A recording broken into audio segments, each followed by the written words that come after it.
I've got a quick question for you, alright? I wanna hear your thoughts, I wanna know what's on your mind.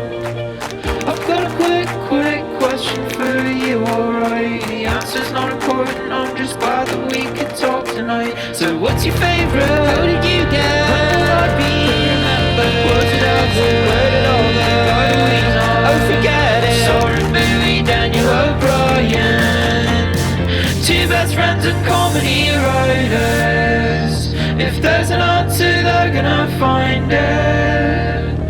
I think you'll have a great time here. I think you'll have a great time here.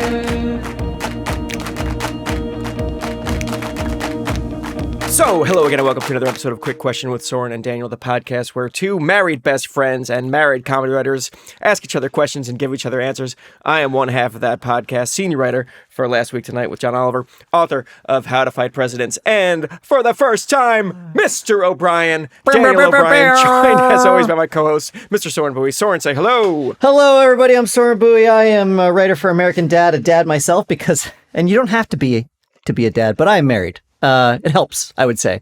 I'm gonna go out on a limb and say it helps to be married, to have a kid. And as far as my kids understand, you have to be married to have a child. And I'll keep them in the dark on that for a very long time. Thanks to Shopify for supporting Quick Question. Shopify is a platform designed for anyone to sell anywhere, giving entrepreneurs like myself the resources once reserved for big business. Sign up for a $1 per month trial period at shopify.com/QQ, all lowercase. Thanks to Rocket Money for supporting Quick Question. Rocket Money will quickly and easily identify your subscriptions for you so you can stop paying for the ones you don't want. Stop throwing your money away. Cancel unwanted subscriptions and manage your expenses the easy way by going to rocketmoney.com/QQ. So, Daniel, I'm so excited for you. I went to your wedding. I don't know if you knew, but I was there. Yeah. I witnessed it. So sorry. We had to cut your speech for time. Really, I hated it. It's the affiliates were cutting in, and we knew we were running a little bit long, so we just had to scrap it entirely. That was demoralizing. It was even more demoralizing that your band leader was so tall, and he just held the microphone up to where I could not jump and reach it. Yeah. That felt like that's saying it because you're such a good jumper. I'm a good jump. It's this leg. It's this darn hamstring holding me back probably for the rest of my life. Anyway, you missed out on a great speech. It's fine though because next wedding I'll do it. Yeah. For sure. Whoever's wedding we go to, I'll do it then, and I'll do it for you. Yeah. I mean, a good wedding toast is evergreen. You can give it to anyone at any time. That's the definition of a good wedding toast. Not personal. The entire weekend I did a real fun bit with my wife, which was that the whole weekend was for her. That whenever like anything happened, like on the plane, where like she didn't have anyone sitting next to her, I was like, I know it's because this is all for you, and because she doesn't know a single person at your wedding other than you, which is a thing you get roped into in weddings sometimes, where you just don't know anybody. And meanwhile, I know all of your friends because I went on your bachelor party, and I know stories about all of them. I know your brothers. I know their significant other. Like, I was like pumped. I was so excited to go to this. There were other LA people who also, like, there were some cracked folks at the wedding, and there were some people who, like, came to visit me in Los Angeles that you met when they were out to visit. Yes. And people who felt like they knew you from podcast and from cracked videos. And none of that whatsoever for Colleen. No. Yeah. So it was, I think it was a little surprising to her how friendly I was with so many people at your wedding, and like knew them already, and like we'd see each other and like give each other a big hug, and then there were other people that were like that I did not know, but were like still like come up and like hands on shoulders, hands on cheeks, even like it's like and she was like, "Whoa, what the fuck was that?" And I'm like, I don't know. I think they're big fans of Dan, and I was hesitating whether I should tell you this or not, Daniel. You can cut this if you want to. Okay. But you had said before the wedding, you were getting a little fed up with people asking if I was going to be at the wedding. Yes. And It I understand why was- that would be frustrating. Yeah, it became like a minor pain point in like as soon as the wedding planning was happening, there were the questions that I would get would be, is your boss John Oliver going to be there? Which is like easy, a quick Yeah. dismissal to be like, no, of course not. He's a very famous person, and he can't go to like if he goes to my wedding, he has to go to every employee's wedding, and that's an untenable situation. And when that was dispensed with, a lot of the questions were, is Soren going to be there? People who, Yes. It's 10 years that you and I made videos sitting next to each other on camera together for 10 years. And it feels like even longer that we've been doing a podcast. And so there's a lot of people in my life who have like seen you and heard you for well over a decade. And they were like naturally curious about you and excited to meet you, as one would be excited to meet the best friend of anyone that they hadn't met before.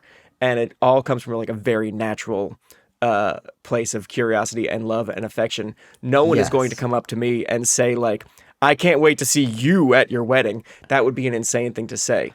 I understand this. I recognize this. It was still just one too many people in the last 6 months of my life saying, is Soren going to be there? I can't wait to meet Soren. And there was a part of me who was like, well, I hope I'm at least the second most important person at my wedding. I was never going to be the first, but that's going to be my wife for sure. Weird number one. And I'm happy for that. But like, if I could crack the top two, that would be huge for me. I had a realization at your wedding because you had told me that, and I was like, "Oh, that's a bummer for Daniel." But I had a realization at your wedding, which was in meeting all these people and getting to know them and everything, and just like the general fun of a wedding. Everyone is your best friend at a wedding. Yes. And I was realizing that all of these people were curious about me because they love you so much that they're consuming everything that you make. Like they're supporting you. Like they want to see you. They want to see you on camera. They want to see you in podcast, like hear you in podcasts. And this is like, I was an ancillary treat just because I happened to have been in all of those things with them. But like, I was thinking about my own friends and I was like, my friends don't listen to my podcast. My friends, I don't think I have a single friend. Joe Chandler listens to my podcast and he might be the only one. Does. And, they didn't watch the old videos. Like they have a dim understanding of kind of what I do, but they're not interested in the same way. And like your friends from home, like that you grew up with, like kids that you haven't seen, these are people that like, usually you kind of like branch out and like, you're like, oh, our paths are differing. Like we're going different ways. There's a lot less loyalty, I think, as you get older, and your friends and you have all stayed so loyal and good to each other. And you're still really good friends, and to the point where it's a special thing. Some of us go back to like first grade. It's borderline a cult, but it's not a cult. You should join it. There were a lot of people in white. They love you so much, and it just so happened that like because they love you and they want to know so much about you and like what you're doing now, that all the things on the side like that collect on you, the little pilot fish, they're like like John Oliver and me. They're like, oh, now I want to know about that one. I want to know about that one. Like it's all born from you. And I was like, oh, that's good. That's nice. Really nice. It's very, very nice, and it was incredibly exciting for me. As much as I complained half jokingly privately to you about all of the anticipation building around Soren coming to the wedding, there was it's so exciting to bring all of the different threads of our lives together in one place, to get her family and her coworkers and my family and coworkers and my entire like LA life and my childhood friendship life all in one place together. And like, just not that I ever thought there were going to be any fights or bad blood or anything, but just like watching everyone, it's like, look at those two. They're talking to each other. Look, I think they're making friends. I think maybe we'll all move to New Jersey now. They're all getting along so well. That's another element that really surprised me at your wedding. First of all, great wedding, Dan. Amazing wedding. So I want to completely cut you off for what you're going to say, because one thing that I have found, now that I'm an expert in getting married and marriage and weddings, is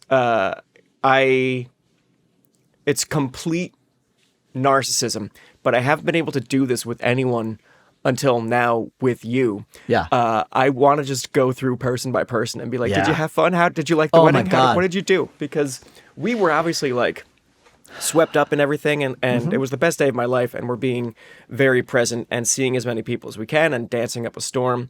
But and then for like days afterwards, the two of us are just huddled around our own photos, but also like you get to see the Instagram stories that people who attended the wedding are sharing, and we got to like see it through different people's eyes and live vicariously through other people and like see what the wedding was like from in their experience. And like we had a meet and greet the day before the wedding, and then the day after that was the wedding. Obviously, I wanted one more day where I could just like go to every single person and be like, now tell me what your experience with the wedding was, because I Right. loved it. So now you go. What happened? How was your day?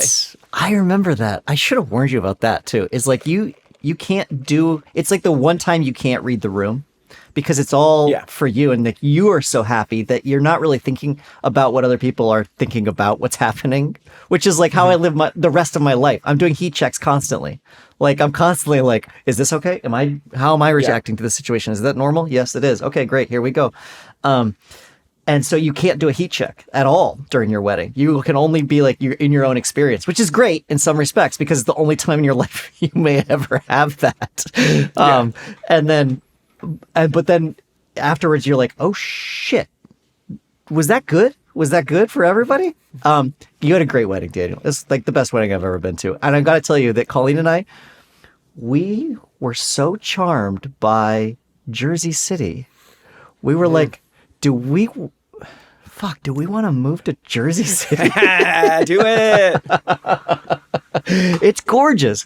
I've known all right, if you're listening to this podcast and you're like, what's New Jersey's New Jersey? No, my friends, like this is like, it feels like a borough of New York that doesn't have the hustle and bustle of New York.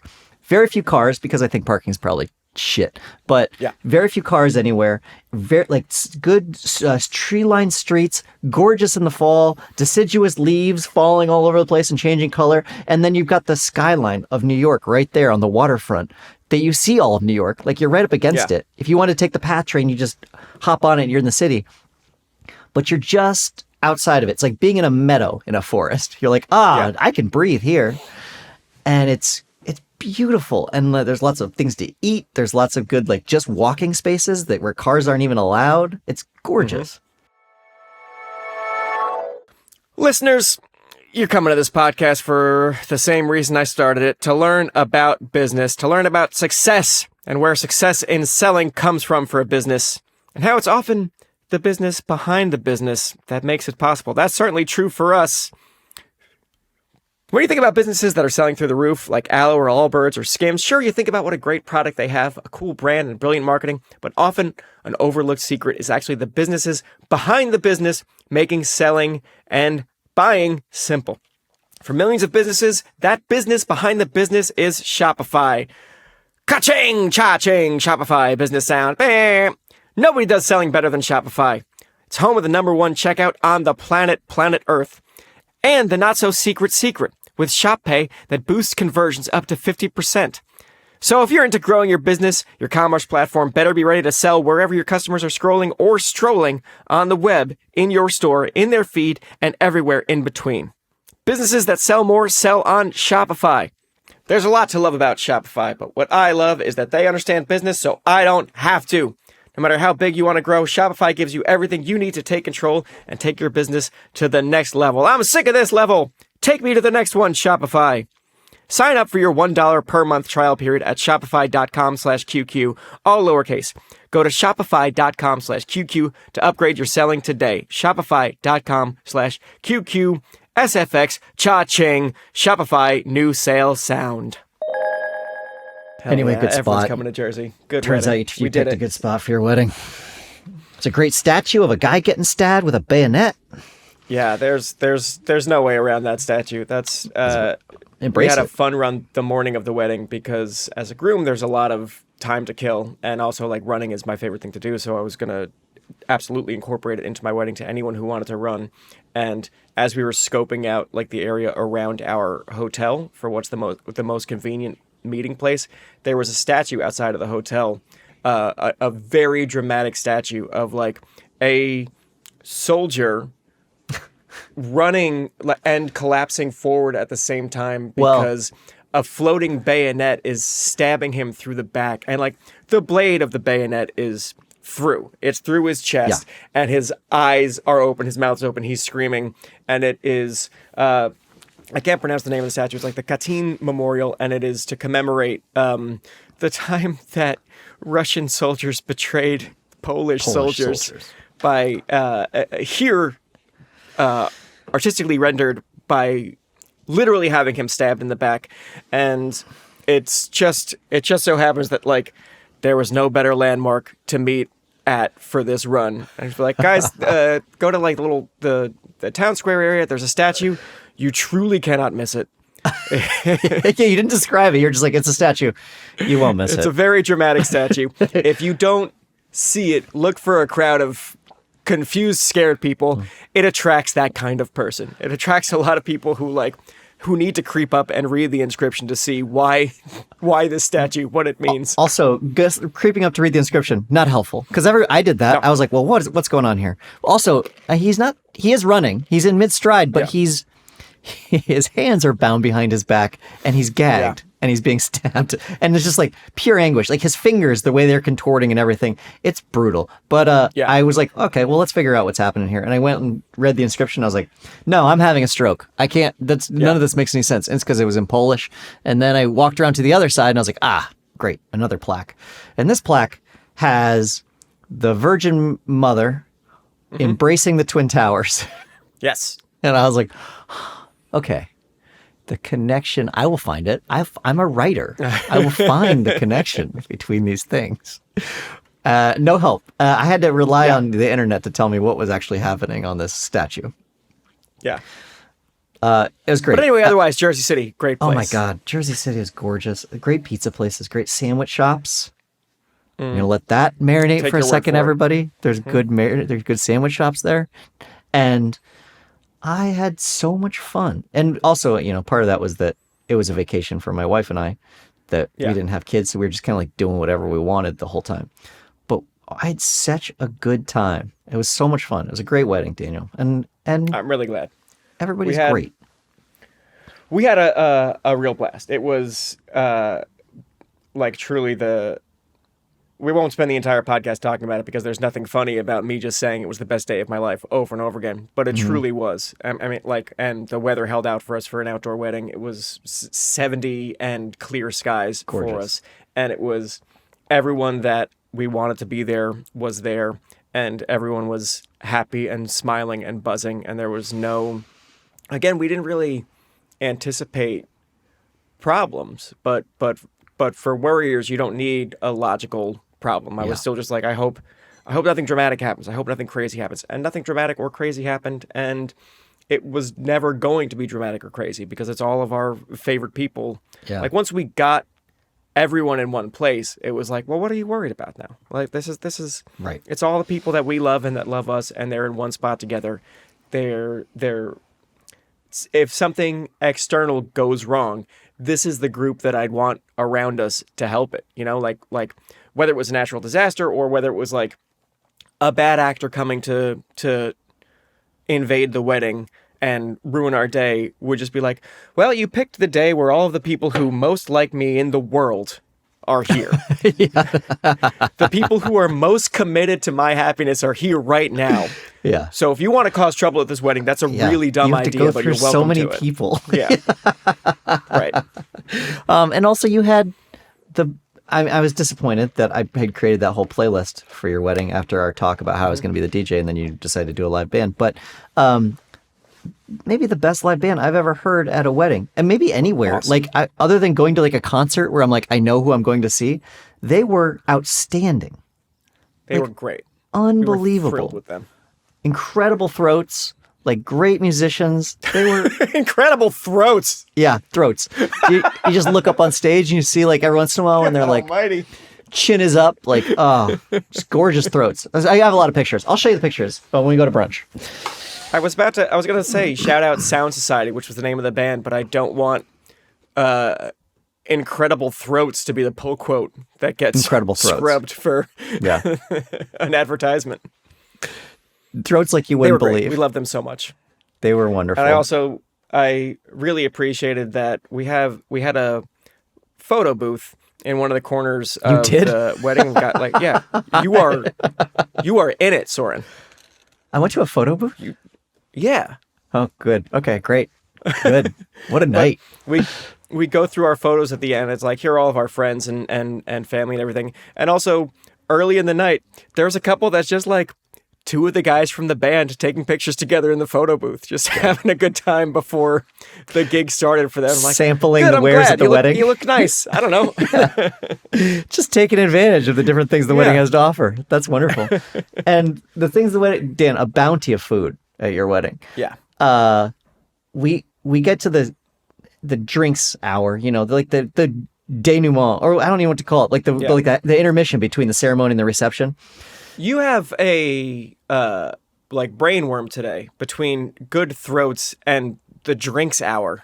This is not just today, dude. This is who I am now. I'm turning into my The mom. cocktail hour. The cocktail hour. Just a bounty of food at the cocktail hour to the point where I'm like, fuck, is this dinner? Like, should I be eating all of this? Because there's like a whole line of great food that you could just go get and put on a plate and take into a corner and shovel into your mouth. And I was like, I think this might be dinner. This is a lot of food. There's a lot here. This is like a whole meal. I think this is the dinner. And was very concerned, like was like asking around. I feel like, no, there's assigned tables. You're going to be fine. You're not the only one who was worried about that, and we really perhaps should have like put a program together to let everyone know that an actual dinner was coming. Because a few other people at the cocktail hour were just like, because there was food being passed around, but there was like a pasta station and a slider station, and I do think people were like, "This is what a great early dinner to have," and then you get sort of whisked into another room with a proper dinner to come later, but. It was incredible. It was so Yeah, good. All weddings should do that, by the way. Like have like another, because you know you get like, and you had the trays of stuff going around, which I find delicious. I love sampling little things where they're like, I put everything that I have into this one bite, and then you could just go to a pasta station, and they're like, it's up to you, boss. Like you're in charge. Tabula rasa. Like you make what you want to make. And I was like, fuck. All right. It's a lot of power. Frosted Flakes. Oh, I shouldn't have done that. Shouldn't have done those. We missed out on some of, because everyone says you don't get to eat your own wedding food, which to some extent is true. And we missed out on some of the stuff from Cocktail Hour, but our venue and our handlers there were really good to us, where right after we get married, there's our bridal suite where we could sort of sneak off and retire to whenever we feel overwhelmed and want to go somewhere. And they had, as soon as we walk in, there's an old fashioned for me, there is an espresso martini for her, there's champagne for both of us, and a to-go box of all of the food from our cocktail hour. Yeah. So we could just like grab this and that. And even before then, like before the wedding started, we're getting ready. We're still like a tiny bit nervous to get things started. And our wedding coordinator comes out. It's like, do you guys need anything? Do you need water? And we're like, water would be great. He's like, anything else? You need chicken fingers, fries. And I was just like, yeah, you know what? Chicken fingers would be good too. And she's like, of course. And she disappears and comes back with chicken fingers. And I was like, holy shit. Incredible. Getting married is the best. I was really impressed because I had to bring a box back to your room afterwards, and I was like, I should make sure that nothing needs to be refrigerated in here. It turned out all of it did, but it was like beautiful, like laid out meals for each of you, and like all of like these leftovers. Where I was like, wow, somebody put a lot of thought and care into making sure that they're gonna have these. Huck them in the fridge. I'm ready to drink. Anyway, it was a beautiful wedding. It was not only beautiful, it was so much fun. Thank you. And everybody Thank had you so much for coming and kind things to say about you. A great Hall of Fame wedding guest. It was truly like nothing but ringers. Everyone that came to the wedding was like happy and excited and ready to dance and party, and it was just the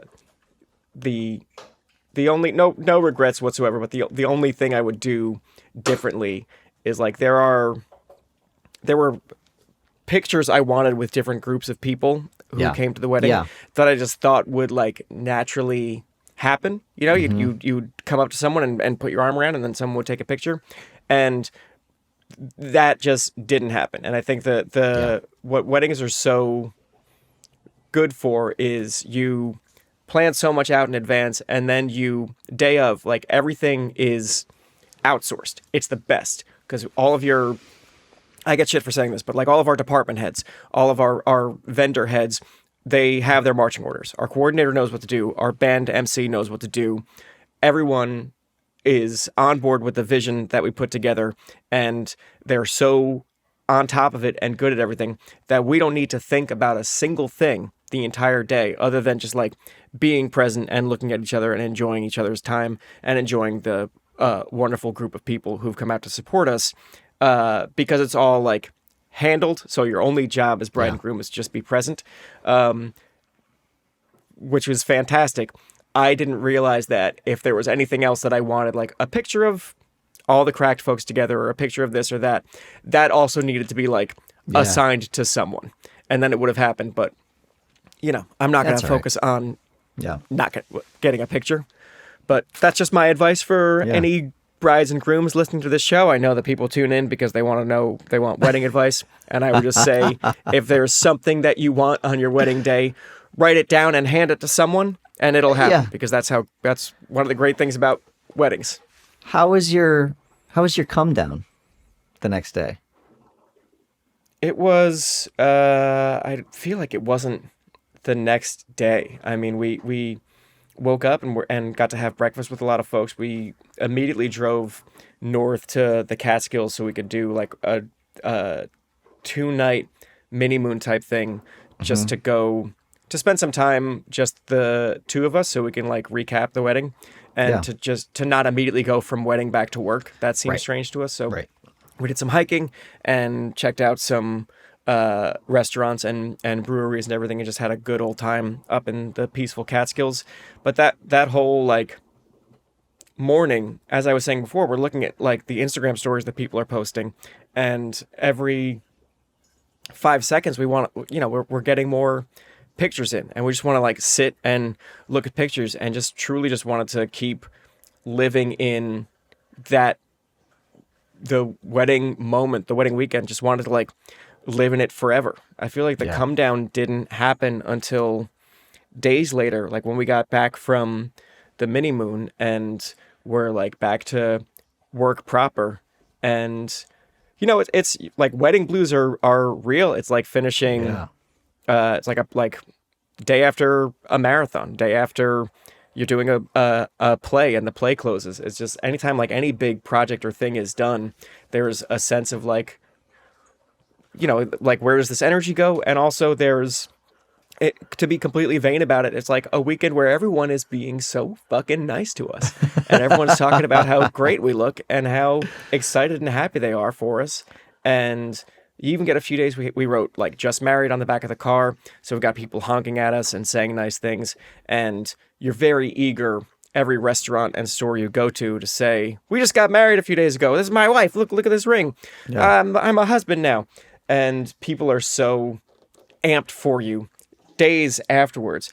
And now they're just like, no one's amped anymore. No, like to have been married 2 weeks ago is not as big a deal to anyone. Who's like, oh, like, so you've had a couple of weeks back to normal life. It's like, no, but I'm not done with everyone being happy for me yet. Please, because I'm still so happy.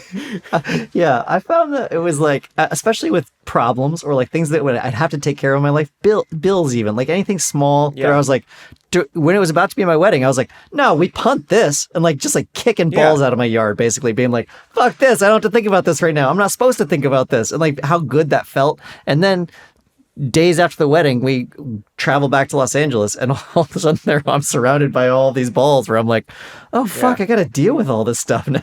These didn't just go away. To work at my political comedy show with like, all right, everyone, we've got obviously an election coming up. And I'm like, hey, excuse me, John, hello. No. You didn't mention the ring at all. We're not going to talk about it. Let's talk about it in January. We'll do the election stuff in January. This year is done. The big thing happened. It's over now. Daniel Sember, we're coming up on it. we got to talk about me. Hey, take a minute and just think. Well, pull over first if you want to, because I think with my eyes closed, and maybe you do too. Can you name every single subscription you have? No. There's guaranteed there's some that are going to slip through the cracks. I mean, some of them, yeah, you're just going to be like, oh no, I do use that a lot. But there are going to be other ones where you're like, what? I'm still paying for that? I ran into that problem recently. I had Peacock. I got it for the Olympics. And then I was like, and after the Olympics, it will just simply stop existing as a platform. It does not. Turns out they continue to charge you for movies and stuff you're not watching. So I got rid of Peacock. Most Americans think they spend about $62 per month on subscriptions, but the real number is closer to $300. I wasn't a math major, but that's a pretty big difference. Even if it's just a couple of subscriptions that fall off your radar, those reoccurring payments you don't know about, they can rack up. Well, thanks to Rocket Money, I'm no longer losing money because of subscriptions that I forgot about. Managing my finances is much easier than it used to be because it was so time consuming and complicated when I was trying to figure out how much I was allocating for each individual thing. But Rocket Money simplifies everything, making it so easy to see exactly what's happening with my finances and tracking my spending and giving me full control over all of it right from my phone. Rocket Money is a personal finance app that helps find and cancel your unwanted subscriptions, monitors your spending, and helps lower your bills so you can grow your savings. See all of your subscriptions in one place and know exactly where that money is going. For any you don't want anymore, Rocket Money can help you cancel them with a few taps. Rocket Money's dashboard gives you a clear view of your expenses across all of your accounts. Easily create a personalized budget with custom categories to help keep your spending on track. See your monthly spending trends in each category to know exactly where your money is going, and get alerts if your bill increases in price, or if there's unusual spending activity, or if you're close to going over your budget. The new goals feature automatically saves money for you without you even having to think about it. Whether your goal is to pay off your credit card debt, put away money for a house, or just build your savings, Rocket Money makes it easy. Rocket Money will even try to negotiate lower bills for you, sometimes by up to 20%. They automatically scan your bills to find opportunities to save. Then you can ask them to negotiate for you. They'll deal with customer service for you. They're the ones getting their hands dirty. You don't have to do a thing. Clean hands. That's what I'm known for, my clean hands. Rocket Money has over 5 million users and has saved a total of $500 million in canceled subscriptions, saving members up to $740 a year when using all of the app's features. So stop wasting money on things you don't use. Cancel your unwanted subscriptions by going to rocketmoney.com/QQ. That's rocketmoney.com/QQ. rocketmoney.com/QQ. Yeah, I know that feeling. I told you, I think, but I can't remember if I said it on the podcast, but the first of all, where I had my wedding, there was no phone reception, like you couldn't really use a phone at all. And that night after my wedding, I stayed at the same hotel again with my wife, and everyone was gone. And like, it had been so buzzing because we took over this town. It's a town of like 115 people, and there were 120 at the wedding. So like the wedding outnumbered the town. You'd see everybody just out in the streets. You all lived basically, you bought a town together is what it felt like. Yeah. And then the night after, we're still there and everybody else is gone and it's quiet and nobody's out and everybody's just like going on with their lives. And I was so depressed. I was so bummed in a way that I didn't anticipate, like something I hadn't felt since I was a kid and didn't realize that there was a day after Christmas where I was like, this emptiness all of a sudden, because so much of your life has been consumed by this one thing, and now there's this huge hole in you where you're like, but that's where I would put all of that stuff, and now I have to figure out, I either have to think of another thing to try and like pack all that in, or I have to become healthier and like find a way to just be happy in my life without it. I was really channeling my little niece Charlotte. We did a family cruise last year. And the cruise was very fun. And then we're all the cruise is done. We're in a big van that is taking us from where the cruise departed back to our home. It's most of my family in this car. And Charlotte, who was 10 years old and just had such a great time on this cruise because you're a kid and it's it's got everything you could possibly want in the world and all your family is there and you're still young enough that you like your family. And she was just had the time of her life. And we're all like, the adults also had a great time. We're also kind of ready to get back to normal life and get back to sleeping in an apartment instead of a tiny cabin in a boat. Yeah. So we're over it. And then this whole car ride home, Charlotte is just like, Uncle Daniel, what was your favorite part of the cruise? And I would just be like, the fucking food. Oh, great. Grandma, what was your favorite part of the cruise? I liked karaoke night. Okay. Grandpa, what was your favorite? And it was just like all of us were exhausted at that point. That is 100% how I felt. I'm Charlotte after our wedding, where I just want to be like, can I just call, like call everyone on the list and just say like, what was your favorite part of the wedding? What was your favorite song? What was your favorite piece of food? What was the most surprising thing? Did you make any friends? Like I just wanted to prolong the experience as long as humanly possible. I'd get including now doing this podcast. Oh, it's been great. It's actually been really nice for me too. I wanted to do that with you. I wanted to like talk about it, and I was like, give him his space, Soren. Don't text him. Yeah. Let him have his let him have his honeymoon. This isn't about you. I had a great time. I had so much fun. Good. Me too. It's No, I have nothing funny. It's really good. Daniel, in honor of your wedding, and I thought of this question at your wedding. I wanted to. Boy, you just can't turn that podcasting brain off, can you? Just. That's a joke, but even it on really does vacation. haunt me. It haunts you too. I know it. I know it truly does. It sucks. Anyway, I wanted to ask you what the first love song was that like resonated with you when you were a child, like where you started to see people in like a more romantic light, and all of a sudden like a love song hit you where you're like, this was written for me. And I'll give you time to think about that because I'm going to answer first. Yeah. I will also preface this by saying, guaranteed, everyone's is fucking humiliating. Everyone's is like a bad song, because that first one that gets you is like, you're not having big, complex emotions yet. You're on your way, but you need something accessible. And so like you find a song to hold your hand that is these broad platitudes. The song that really got me in 1991, a movie came called Robin Hood, Prince of Thieves with Kevin Costner.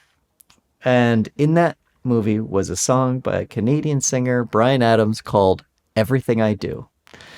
And huge song. If you don't know what I'm talking about, think about any slow dance song any slow dance you've ever been to, they played that song, I guarantee it, up until 2024. Yeah. Like, I guarantee this song still gets played everywhere. It's a shit song. Bryan Adams sucks. But at the time, I didn't know any of this. And this song, I heard it and I was like,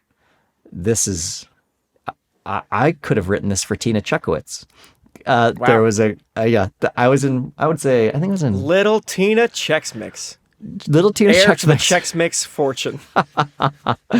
I was not really expecting you to do it. They don't make names like that anymore. Joke. Are you past that? I did it. No, I pivoted because when you get handed Chex Mix, it's tough. You don't let that whiz by. Yeah. Oh, poor Tina. Yeah, had the last name Chekowitz, which I think was tough.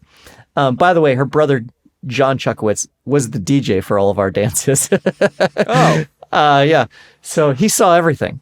But I don't know. I guess I was 9, maybe 10. But I heard this song and I was like, everything I do it for you. And I was like, oh my God, that's like every basketball shot I make. Every time I raise my hand in class and I got a really good joke, like all of this is just like I'm just compiling a bunch of stuff for her. Like everything I'm doing is like, oh, I'm doing everything for a girl, and not realizing that the rest of my life I would be doing everything to try to impress girls, and that's just normal. Yeah.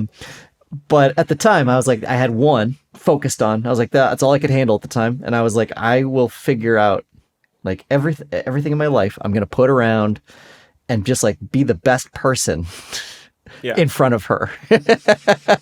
And that song was like, yes, Bryan Adams gets me. Bryan Adams is a very smart man. Yeah. And you know the song. You know it. You can hear it. You can play it in your own head. It's a bad song. It's a bad song.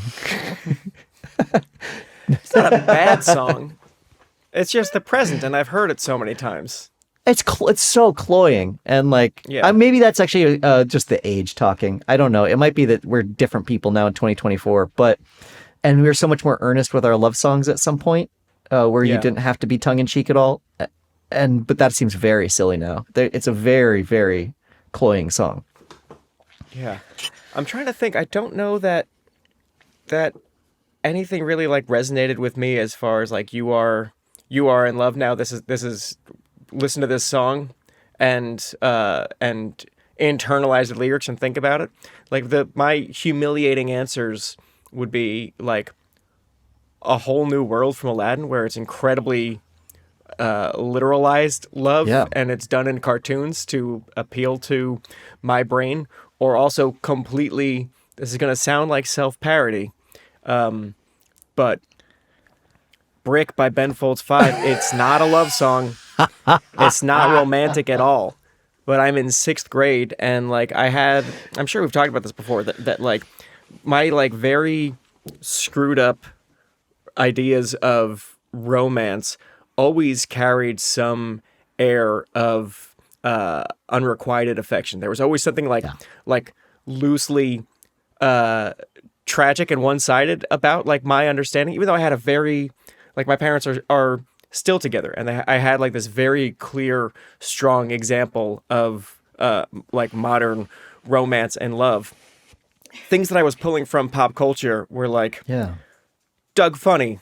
It's the nerdy, imaginative kid who spends the entire series crushing on the girl who they never, like, in the run that I saw, they don't end up together. That was a very common thing. Rocco from Rocco's Modern Life, having crushes, not going anywhere. And I'm just like, well, this is just what love is. Love is like a little bit sad all the time, and isn't the feeling of love, even if it's unrequited, like the feeling is the thing that you want. And that'll pacify me for a couple of years, maybe even decades. And so hearing Brick at an early age, not being able to piece together what the lyrics were about or what the song meant, but just knowing like it's piano and it's sad and it's soulful. Yeah, it's melancholy. So that's and probably feeling. love. That's there's definitely a lot of fucking feeling in the song. So this is so like, interesting. I hear it in my head in 6th grade and being like, yeah, I could slow dance to this. I could slow, like, or I could like nod as a woman, a girl tells me she's not interested in me. I could like nod to this song while she walks away. That is sort of what, I mean, in 6th grade, that's sort of what love is, because you don't have a lot of the other elements of adult love yet. You certainly don't have like the sexuality of it. You barely have the kissing, maybe, at 11. And then, so the elements you have left over are like the other stuff you see in movies, like the pathos of it. And like, that's all you know love is. And it's a big, big feeling for another person that you chose, like not a family member. It's somebody you picked out. So it's like very specific to you, and it's feelings towards that person. And some of those big feelings are going to be, they're not matching my big feelings. And like, that becomes what love is. I totally get that trajectory. That makes perfect sense in my brain. That's all love can be at that age, is like, oh, these are the big feelings I'm supposed to be having. This is good. Right. It does feel very right though, doesn't it? It's like when you're that age. Like, I feel like I had a similar reaction to Used to Be My Playground by Madonna when League of Their Own came out, and I would just like listen to that song on the radio and be like, she sounds so sad. That must be love. Yeah, totally. Yeah, no, I get that entirely. There was another song, I think around the same time, that was I'll Get Over You, I Know I Will, I'll Pretend My Ship, King of Wishful Thinking. Do you remember that song? Yeah. I'll get over you, I know I will. What movie was that prominently featured in? It's not important. Robin Hood, Prince of Thieves. It was, I don't know what it was in, but that was another one where I was like, that was a feeling of love for me too, where it was like, but it was a song about not wanting to feel that way. And like, and that's, I mean, that's a better way to describe it, is that pathos is like, you're supposed to be feeling that and not want to feel it. And that's what you're like trying to emulate. You're trying to like get into that headspace of like, oh, I love her so much. Oh, no, why does anyone have to feel this way? And you're like jumping to that immediately because you don't have blowjobs yet. Yeah. I feel like I don't think the youth of today realize how easy they have it when superstars like Chappell Roan are writing songs with lyrics like, "Hey, I wrote this song because I want to fuck you." It's so literal. It's so clear. Yeah. There's you don't have to worry about what is this song about? Is this song about love? Or like, no, don't worry. It's all explicitly laid out for you. Knee deep in the passenger seat, eating me out. Yeah. It's funny. I think that's probably true for a lot of people, is that the first song is always like it is not we're ecstatic to be together. This is love. It's oh fuck, why do I have to feel this way? Oh, that's so bad. And certainly this will be very unique to my experience because we spent so much time growing up listening to Beatles tunes because my parents love the Beatles, so we listened to a lot of that. And like when you grow up and your understanding of love songs is a lot of early Beatles, like I Want to Hold Your Hand and Can't Buy Me Love, that kind of like very poppy thing. When you start to get older and you start to connect the idea of being in love with music, you want it to sound more mature than I Want to Hold Your Hand. You know, like that, like all that stuff 8 that days you a grew week. up on, that poppy stuff feels very preschool. And it's like, I want something more mature so I can connect it to these complicated feelings that I'm grappling with. And because I'm 10, mature means sadder, and it means piano, and it means rain. That's a really good point. Mature is hating it. Like the loving it is so kid. Like it's like, that's silly. But it's like, I want to be out of control. I want these feelings to be so bad that I'm like sick with it. Yeah. It's very interesting. I didn't even think about that. Everything I do it for you is not that. Yeah. That is just a song that is so face forward, blunt. Hey, I really like you, and everything I'm doing it's for you. Yeah. I don't want to come on too strong, but I don't exist without you. If you moved, I'd probably disintegrate. Well, I know we're 12, but I'll just die. I'll die if you don't look at me, I guess. So it was also haunted me as I was beginning to tell you mine. I was trying to figure out my age, and I'm not great with numbers, but like 1991. Did you land on it? Yeah, I did. It's 9, which is the age of my son right now. And wow. Yeah, I don't know that if he is experiencing like thoughts of attraction to anybody, he is not sharing that with his family. As far as I know, he's not having any of that yet. But I don't know. I think that's probably natural. I don't see it in his friends either. Like I'm not hearing it on the playgrounds when I'm sneaking onto his campus and listening in on the kids. I don't hear the kids talking about love at all, or like boys and girls, or like dating or anything like that. I was neck deep in it at that age. For me, it started not with like girls in school, and not as a thing I would talk about on the playground with boys in school. It was always like the babysitter. It was someone like, or like the crossing guard, like an adult female figure was like, I guess I'm in love with this person because because I think a lot of kids very naturally like love their parents so much, and that's like a reasonable transition from like, what's another mommy type? Look at this older female authority figure. That's got some real strong mom vibes, and that's what I'm into at 9 years old. So I don't know if Ronan will like talk to his classmates about a cute girl, but maybe if you have like a babysitter, or if he's got an older cousin somewhere or something like that. Yeah, he's Not in, fine. a- Has in a weird, crushes that he gross doesn't way, really but know just what they sort of are like- yet. Yeah. Yeah, it just seems, I don't know why I was so interested early in a way that seems now unhealthy as an adult, like when I can look back on it and I have children that are that age. Like how, and I remember being in Mrs. Tyndall's class in kindergarten and being like, well, who is going to be my girlfriend here? Yeah. Like, which one of these is going to be my girlfriend?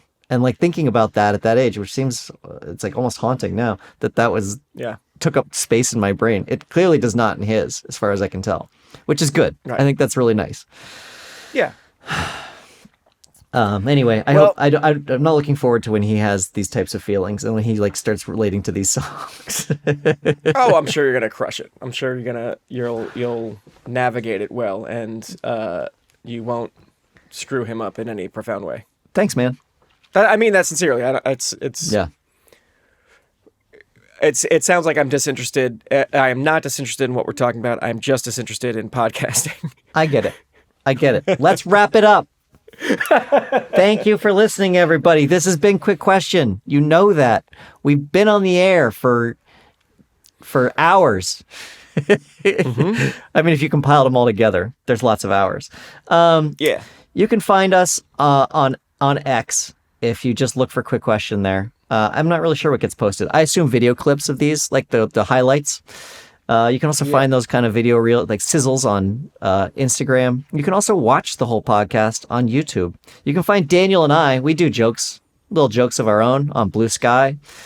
And then if you liked our theme song, that's me, Rex. Wait, Soren, shut up. Shut the fuck up. Soren, shut up for a second. Go ahead. Soren, shut up. If you are on the East Coast in the New York area, I am going to, I have a live appearance coming out. I'm going to be a guest on Late Stage Live with host Ella Yerman at the Bell House in Brooklyn on November 12th at, 10 p.m. Late Stage Live is a queer and trans-focused late-night comedy show. It's been on YouTube. It's hosted by Ella, who is one of the staff writers for Some More News, friend of the show, Cody and Katie's show. Very excited. I haven't done a live comedy anything in quite some time, and I'm thrilled to come and be on stage at a political comedy show a week after the election, so we can all Celebrate. feel the same way about things at the same time. That's true. In fact, it's so demoralizing that by that point we probably won't know who's president. No, not at all. Maricopa County still will not have counted. They won't even have started No. for whatever reason. We don't know why. They have not Some begun weird to count. ancient bylaw. It's like, we have to wait for the mayor's wife to get home. All right. And all the rest of the stuff we usually say. Follow us Yeah. you can join us on Patreon. We do episodes every other week on Patreon. They're a lot of fun too. That's the only way to hear them is to become a member. And I guess that's probably it. It's gotta be it. All right, bye. Right. I've got a quick question for you, alright? I wanna hear your thoughts, I wanna know what's on your mind. I've got a quick question for you, alright? The answer's not important, I'm just glad that we could talk tonight. So what's your favourite? How did you get? When will I be remembered? Was it ever? Where did all go? How do we know? Oh, forget it. Soren, Billy, Daniel O'Brien. Two best friends and comedy writers. If there's an answer, they're gonna find it. I think you'll have a great time here. I think you'll have a great time here.